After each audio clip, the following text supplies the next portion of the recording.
The Navajo call it Yinol Lushii, but most people know it as the Skinwalker. Growing up in New Mexico, I'd heard the stories, warnings passed down from old-timers who knew better than to fuck around in the desert at night. I didn't believe them, not really.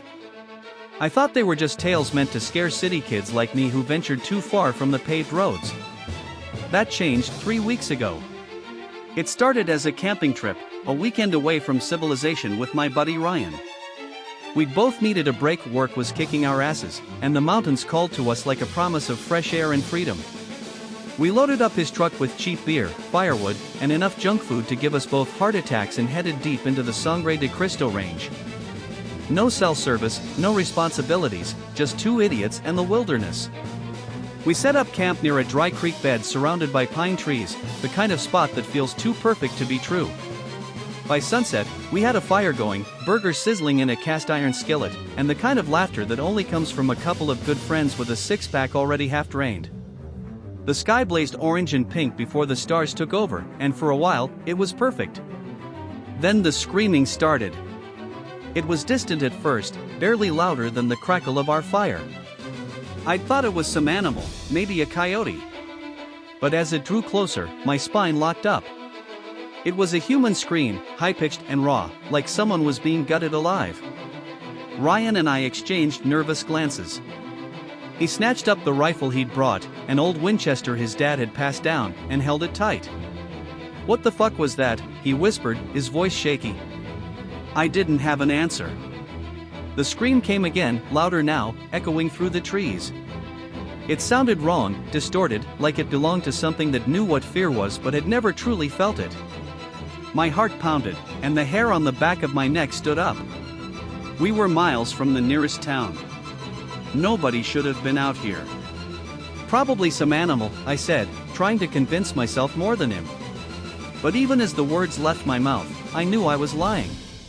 The scream cut off abruptly, leaving an unnatural silence in its wake. Even the wind had died. The fire flickered weakly, as if suffocated by the cold, and shadows seemed to stretch, slithering around us. Ryan licked his lips, his eyes darting around. "I don't like this, man." "Yeah," I admitted, swallowing the lump in my throat. "Me neither." That's when we heard it, footsteps. Heavy, deliberate, crunching over the dry pine needles just outside the circle of firelight. Ryan swung the rifle around, aiming at the darkness. "Who's there?" he shouted, his voice cracking. Silence. "Show yourself, asshole," he added, trying to sound tough, but the fear in his voice betrayed him.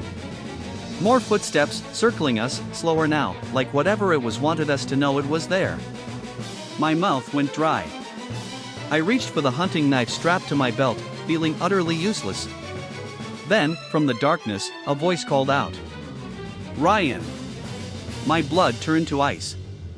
The voice was flat, distorted, but unmistakable. It sounded just like me. Ryan whipped his head around, eyes wide with confusion. "What the fuck?" "Ryan," the voice called again, mimicking my tone perfectly, but there was something off, something that made my gut twist. The way it drew out his name, turning it into something wrong.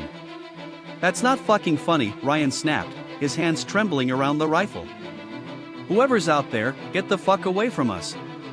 The voice didn't respond. Instead, the footsteps stopped, and for a moment, everything was still. Too still. I felt it before I saw it. That presence, something watching, something that shouldn't have been there. The fire flared up, and in the brief, searing light, I saw it. A figure stood at the edge of the firelight, half hidden in shadow. It looked human, but its proportions were all wrong. Its limbs were too long, its head cocked at an unnatural angle, and its eyes, glowing and empty, like two smoldering coals, stared right at me. Its mouth stretched into a smile, a grotesque, skin-splitting grin that looked as though it had been carved into its face with a dull knife. "Ryan," it said again, and this time, it sounded like both of us, our voices mashed together, echoing in that fucked-up way that sent bile rising in my throat. Ryan raised the rifle, his finger on the trigger. "Don't move," he yelled, but his voice trembled, and I knew he was seconds away from shitting himself. Hell, so was I. The thing didn't move. It just watched, its grin widening. Then, slowly, it lifted one hand, if you could even call it that, and I saw that its skin was peeling, chunks of flesh dangling like shredded cloth, revealing bone underneath. It lifted that grotesque limb and pointed straight at me. "Come play," it whispered, and the fire died out, plunging us into darkness. "Fuck!" I screamed, scrambling backward, my hands fumbling for my flashlight. Ryan fired the rifle, the sound deafening, but I knew, deep down, that bullets wouldn't mean shit to this thing. The flashlight sputtered on, its beam slicing through the darkness. But the thing was gone. Only silence remained, thick and suffocating. I turned, and Ryan was still there, pale and shaking, his eyes wide. "We need to leave," he whispered. "No shit," I snapped, grabbing the pack I'd dropped. We moved fast, packing what little we had, but the forest had gone dead around us. No wind, no rustling leaves. Just our own frantic breathing and the occasional, echoing crack of something moving far too close. We ran, the flashlight beam bouncing wildly, illuminating only fragments of the trail ahead.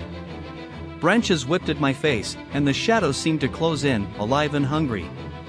Ryan was ahead, clutching the rifle, and I kept looking over my shoulder, expecting to see that thing grinning at me from the trees. And then, it got worse. From somewhere ahead, Ryan screamed a high, choking sound that cut off abruptly. I skidded to a stop, nearly tripping over a tree root, and the flashlight beam caught him. He was lying on his back, eyes wide with terror, his hands clawing at his own throat. Blood gushed between his fingers, spraying in wet arcs, and I could see something, an invisible force, pressing down on him, crushing his windpipe. His legs kicked out, his boots scraping the dirt, and I screamed his name, running toward him. But before I could reach him, he was yanked into the darkness. Just gone, like something had snatched him up. I heard the wet sound of flesh tearing, of bones breaking, and I dropped to my knees, my body convulsing in terror. "Ryan!" I sobbed, shining the flashlight into the woods, but all I saw was blood, thick, dark blood, pooling where he'd been. Then, from the darkness, something stepped forward. It was Ryan. Or, something wearing his skin. His body was bent and broken, limbs twisted, his mouth torn wide in that same grotesque grin. His eyes were empty, glowing coals, just like the thing that had been watching us. He took a step toward me, his neck cracking, and tilted his head. "Play with me," it crooned, in that horrible, multi-layered voice. Blood dripped from its mouth, and the smell iron and rot made me gag. I didn't think. I just ran. My flashlight died, and I stumbled through the darkness, branches tearing at my face and arms, my chest burning with every breath. I didn't know where I was going, I just needed to get away, to put as much distance between me and that thing as possible. Somehow, I made it back to the truck. I threw myself inside, locking the doors, my hands shaking so badly I could barely get the key in the ignition. The engine roared to life, and I floored it, the tires spitting gravel as I sped down the dirt road. In the rearview mirror, I saw it. Ryan, or what used to be Ryan, stood in the middle of the road, his broken body silhouetted by the truck's red taillights. He lifted one mangled hand and waved, that grin never leaving his blood-soaked face. I drove until the sun came up, until my tank was nearly empty, and I stumbled into the nearest town, wild-eyed and half-mad. The sheriff didn't believe me, of course. Who would? Ryan's body was never found. But I know what I saw. And now, I hear it. Every night, when the world is quiet, I hear that voice echoing from the shadows outside my window. Play with me. And I know, deep down, that it's only a matter of time before it comes to collect.